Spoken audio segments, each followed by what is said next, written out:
Hey everybody, Peter Zeihan here, coming to you from Colorado. Today I'm recording this on the 18th. Yesterday, the 17th of September, we had several thousand pagers explode in Lebanon, injuring at least 2,800, killing at least 12. This was undoubtedly an Israeli operation. I mean, the Israelis aren't saying anything about it, but no one else would, and no one else has a vested interest in doing this. The target was Hezbollah, which is a militant/political organization in Lebanon that the Israelis have kind of been dicking around with over the last several months and vice versa. Okay, so what's going on? Number one, Hezbollah is not new. It's been around for decades. Israel's not new. It's been around for decades. And basically, since Hezbollah's formulation, 40, 50, 60, it's been a while, years ago, they have always been spatting.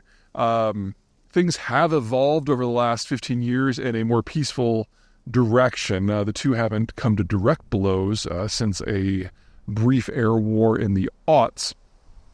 And the reason is very simple. Hezbollah is not a normal terror organization.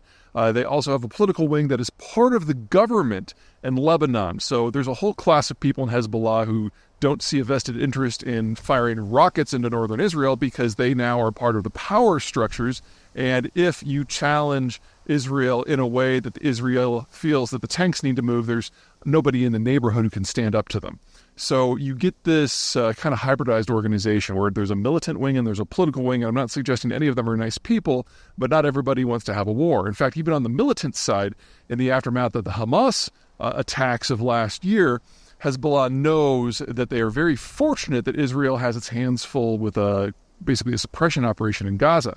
The danger, of course, here is that everybody in the Middle East always wants the goddamn last word.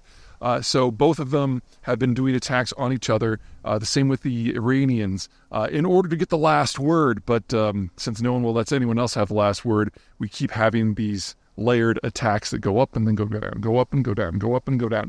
I have no reason to believe that this is any different.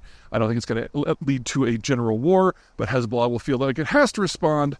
And then Israel will feel like it has to respond, which will make Hezbollah feel like it has to. I mean, welcome to the Middle East. This is just what the place looks like on a good day.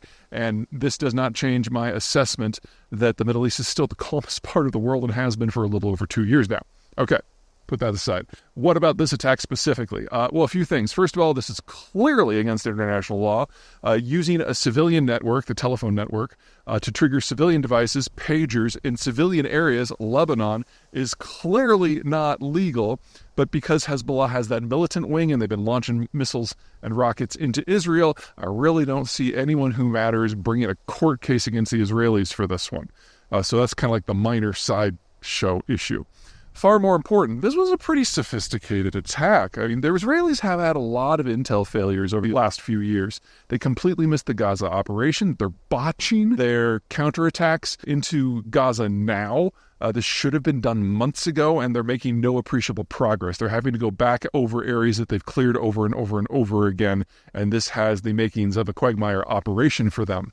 And so, in order to do this sort of attack, let me kind of lay out what's going on here. So these pagers were manufactured in Taiwan. They were shipped to Hungary, where a Hungarian company does distribution system. And somewhere between Taiwan and Hungary and these things being delivered to Hezbollah, the Israelis got a hold of the shipments at some point in the supply chain and implanted explosives in all of them. Probably what they did was swap out the batteries and replace them with a hybrid battery explosive system. There's no way you can basically remotely hack a pager and turn it into a bomb. Sorry, no. I mean, at most it would get really hot and then you set it down.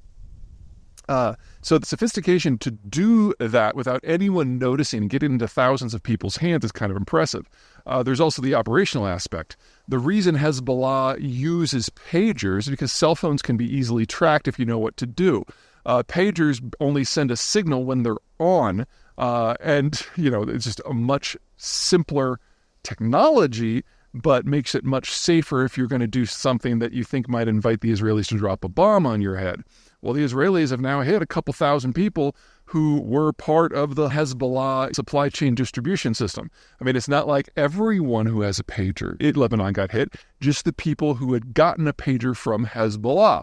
The vast majority, if not all of them, who were affiliated with the organization in an operative way.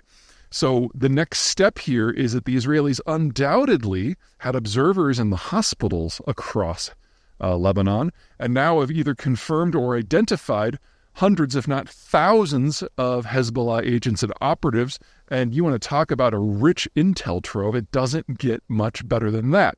Not to mention that a lot of these guys are going to have holes in their thighs and are going to be really easy to identify after they heal because they're going to be limping for the rest of their life. So, got to give credit where it's due.